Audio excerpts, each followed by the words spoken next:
ऐसे ही नहीं आएगा। अर्थ जान करके हमने अपना उसमें भावार्थ और डाला हो तो आनंद आएगा, वरना आनंद नहीं आएगा। सुन लो, बोल लो, लेकिन आनंद नहीं आएगा। अच्छा कंठ है तो गा लो, गाने का तो आनंद आ जाएगा, स्वर का तो आनंद आ जाएगा, संगीत का तो आनंद आ जाएगा, लेकिन आत्मिक आनंद नहीं आएगा। अर्थ समझ करके उसमें भाव डाला जाएगा, तब आनंद निकल करके आएगा। देखो मैं बता रहा हूं, हे स्वामी मन शुद्धि, वचन शुद्धि, काय शुद्धि, आहार जल शुद्ध है। मम गृह की ओर चलिए, आपके घर की ओर गए और आपने वहां मन शुद्धि, वचन शुद्धि, काय शुद्धि बोली, आहार दिया, बहिरंग आनंद आया, मजा आ गया, आनंद आ गया। आज हमारे घर पे महाराज आए, 4 लोगों ने तुम्हारी प्रशंसा की, आनंद आ गया। अब बताओ आत्मिक आनंद आया कि नहीं? अब आत्मिक आनंद की चर्चा करते हैं। आत्मिक आनंद में, आत्मिक आनंद कैसे आता है वो बता रहा हूं। मन शुद्धि, वचन शुद्धि, काय शुद्धि, आहार जल शुद्ध है। हमने आहार कराया, निरंतर आहार हुआ, और आहार देते समय हमने ये भावना, भाई ये भगवान एक दिन मेरा भी ऐसा अवसर आए कि हम भी कर पात्र में आहार ग्रहण करके मुनि बन करके आहार ग्रहण करें। ये भाव डालो उसमें। ये क्या डाला हमने? भाव। मन शुद्धि, वचन शुद्धि, काय शुद्धि, आहार जल शुद्ध है। रत्नत्रय की आराधना के लिए मेरे हाथों से प्रसन्न होकर के आहार ग्रहण कीजिए। ये शब्द है, अर्थ तुम्हें मालूम है, अब इसमें भाव तो डालो। और भाव अगर डाला नहीं है तो आनंद आया भी। अब अंतरंग में भाव डालो, हे भगवान एक दिन ऐसा ही संयम धारण करके, एक दिन ऐसे ही मैं भी आहार ग्रहण करूं, मैं भी समाधि को प्राप्त करूं, और मैं भी संयम को प्राप्त करके जगह जगह विचरण करूं। ये तुमने उसमें भाव डाला। किसमें? आहार देते समय उस क्रिया में भाव डाल दिया। अब देखिए आनंद, आनंद की हिलोरें भीतर से उठेंगी। तो बाह्य भक्ति से ज्ञान की प्राप्ति नहीं होती, बाह्य भक्ति से सामान की प्राप्ति होती है। पॉइंट नोट करने लायक, बहिरंग भक्ति से सामान मिलता है, अंतरंग भक्ति से ज्ञान मिलता है। किसकी जरूरत है? बोले सामान की जरूरत है। सामान की। बूढ़ा व्यक्ति अपने मकान में अकेला रहता था, डाकू आ गए, तो डाकू आ गए, उन्होंने बंदूक लगा दी। बोले बुड्ढे जान देगा या माल देगा? डाकू थे, डाकू ने कहा जान देगा या माल देगा? तो बुड्ढा बोला जान ले जाओ, माल तो बुढ़ापे में काम आएगा।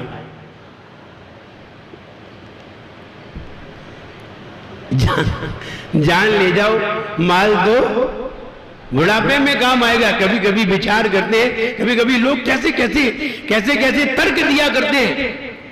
एक व्यक्ति ने पूछा, बताइए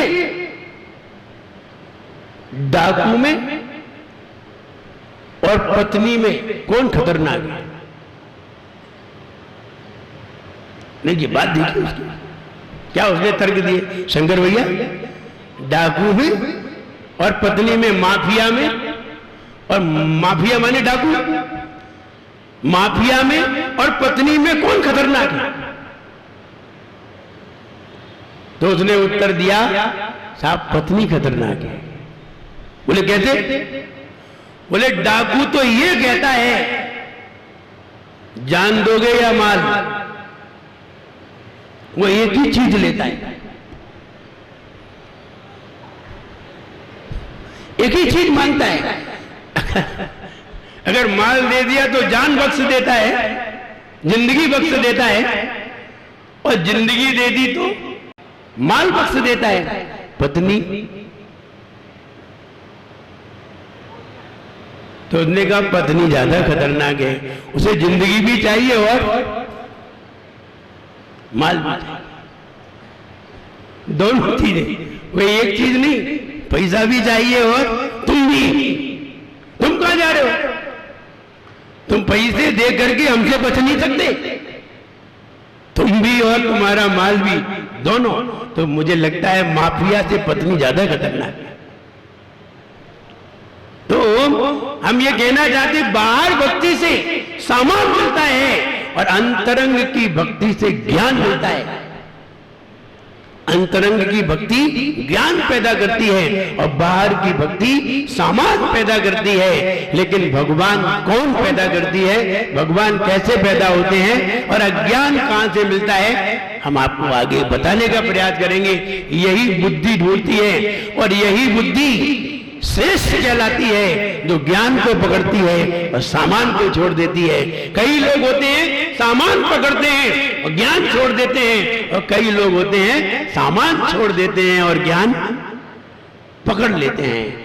अब ये तो बुद्धि के ऊपर है, किसको किस तरह की बुद्धि प्राप्त है। तो यहाँ यही बताया है भगवान कि आप, हे भगवान, पत्ते के प्रभाव से पानी की बूंद मोती जैसी सबके मन को हरती है, इसमें प्रभाव पत्ते का है, पानी का नहीं है। ठीक वैसे ही आपके प्रभाव से मेरा यह स्तोत्र सबके मन को आकर्षित करेगा, इसमें प्रभाव आपका है, मेरे स्तोत्र का नहीं है, ऐसा मैं मानता हूं।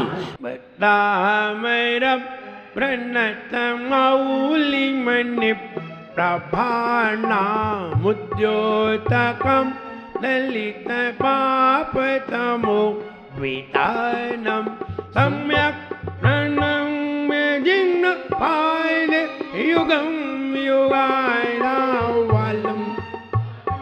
भवजले पततां जनानां यः संस्तुतः सकलवाङ्मय तत्त्वबोधा दुद्भूत बुद्धिपटुभिः सुरलोकनाथैः स्तोत्रैर्जगत्त्रितयचित्तहरैः रुदारैः स्तुषेः खिलाहमपि तं प्रथमं जिनेन्द्रं बुद्ध्या विनापि विबुधा चित्पादपीठस्तुतं समुद्यतमतिर्विगतत्र पोऽहं बालं विहाय जलसंस्थितमिन्दुबिम्बः मन्यः क इच्छति जनाः सहसा गृहीतुं मद्वेति नाथ तव संस्तवनं मयेद मारभ्यते तनुधियापि तव प्रभावात् चितो हरिष्यति सतां नलिनी दलेषु मुक्ताफलद्युतिमुपैति ननोदबिन्दुः मुक्ताफलद्युतिमुपैति ननोदबिन्दुः। आइए 7, 6, 6 नंबर छंद कौन सुना रहे हैं? पुरुषों में छठवां छंद सरल, आज पुरुषों का नंबर है। हाँ सुनाइए छठवां छंद।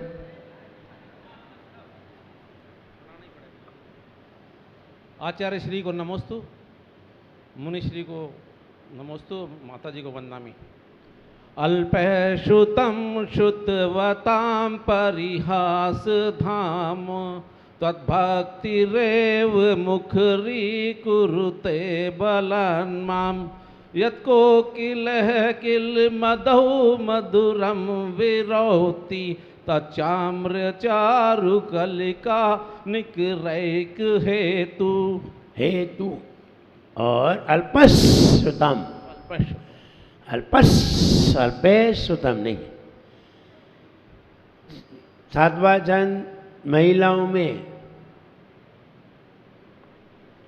सातवां छंद बहनों में सुनाएंगे। आज बहनें 4 ही बहनें हैं। चलो सेकंड नंबर की बहन खड़ी हो जाए जल्दी। बहनों में, बहनों में। नमोस्तु महाराज, नमोस्तु माता। तद्भक्तिरेव मुकरी कुरुते बलान्मान् त्वत्सन्तवेन भवसन्तति सन्निबद्धं पापं क्षणाक्षयमुपैति शरीरभाजम् आक्रान्तिलोके मलिनीलमशे सुमासु सूर्यासु भिन्नमिव सार्वरमन्धकारम्। बहुत अच्छा प्रयास है और प्रयास करिए। बहनों में सुनाइए, ये आगे बैठी बहनें इनमें से सुनिए। किसी को भी माइक दे दूं? हाँ, छठवा सुनाइए, चलो। नमोस्तु आचार्य श्री वंदनामि माताजी। अल्पश्रुतं शुद्धवतां परिहासिधां तद्भक्तिरेवे मुखरी कुरुते बालाम्मा यत्कोकिलाकिले मदौ मधुरं विरौति तच्चामि चारुकलिका निगिरे के हेतु। बहुत अच्छे। सातवां छंद पीछे से।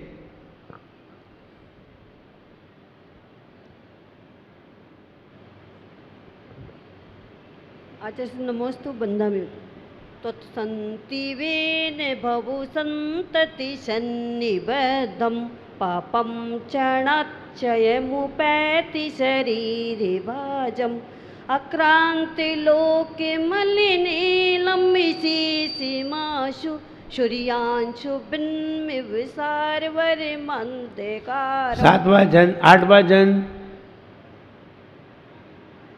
हाँ, आठवां छंद सुनाओ।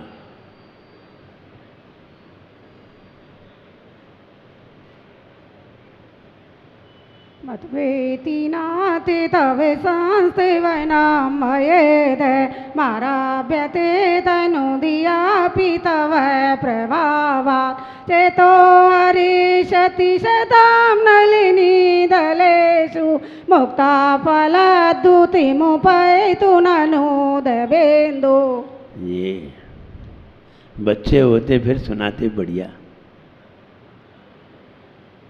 आइए नौवा छंद देखते हैं, बच्चों से सुनेंगे। ये लोग तो पुराने ही हैं। आइए नौवा छंद पढ़ते हैं। आस्ताम तवत्तवनमत्त समस्त दोषम।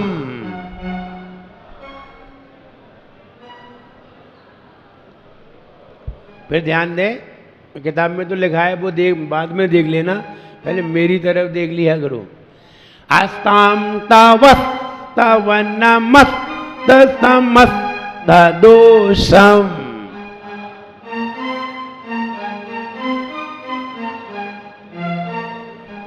आस्ताम तवत्तवनमत्त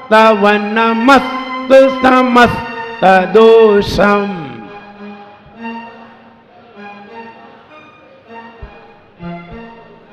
त्वत्संकथापि जगतां दुरितानि हन्ति।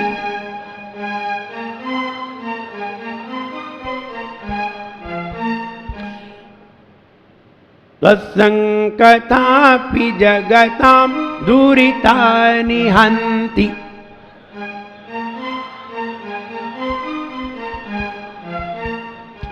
दूरे सहस्र किरण कुरुते प्रभैव।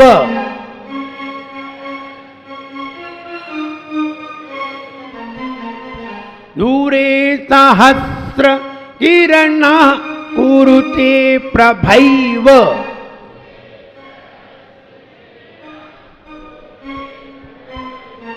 पद्माकरेषु जलजानि विकासभान्धि।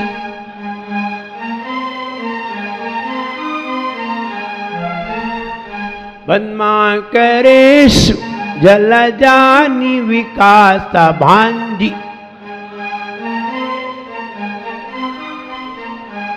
पहली लाइन ही विशेष थी, यहाँ 2-3 बार ब्रेक लगाने थे। तवस्तवन मस्त समस्त दोषम, बस यहीं जरा जोर लगाना था, बाकी तो लगभग सिंपल है। आइए अर्थ देखते हैं। अभीप्सित फलदायक, अभीप्सित, जो हम इच्छा करें, अभीप्सित माने इच्छित, हम जैसी इच्छा करें वही फलदायी है, हम जैसा चाहें।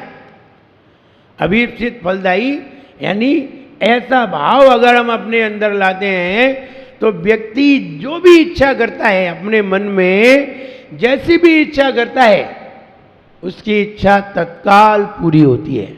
लेकिन ध्यान रहे, इच्छा ऐसी ही करनी चाहिए जैसी हमारी योग्यता हो। योग्यता से रहित इच्छा करने से आपकी इच्छा 1 साल में नहीं, 10 साल में नहीं, पूरी जिंदगी में पूरी नहीं होगी। इच्छा ऐसी करनी चाहिए जो इच्छा तुम्हारे योग्य हो।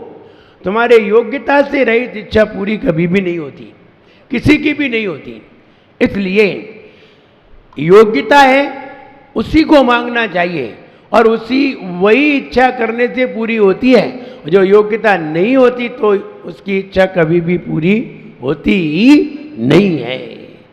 वो कितनी भी, जैसे आप पढ़ते नहीं हैं, आप IAS नहीं कर रहे हैं और आप कलेक्टर बनने की इच्छा करें तो लगता है आपकी इच्छा बेकार है, क्योंकि आप पढ़ ही नहीं रहे। आप इंजीनियरिंग नहीं पढ़ रहे हैं और आप इंजीनियर बनने की इच्छा रखें तो आपकी इच्छा व्यर्थ है। आप CA नहीं कर रहे हैं और आप चार्टर्ड अकाउंट बनने का ख्वाब रखें तो आपका ख्वाब व्यर्थ हो जाएगा। आप पढ़े लिखे नहीं हैं, आप टीचर बनने का ख्वाब रखते हैं, आपका ख्वाब व्यर्थ है। ऐसी इच्छाएं व्यर्थ होती हैं।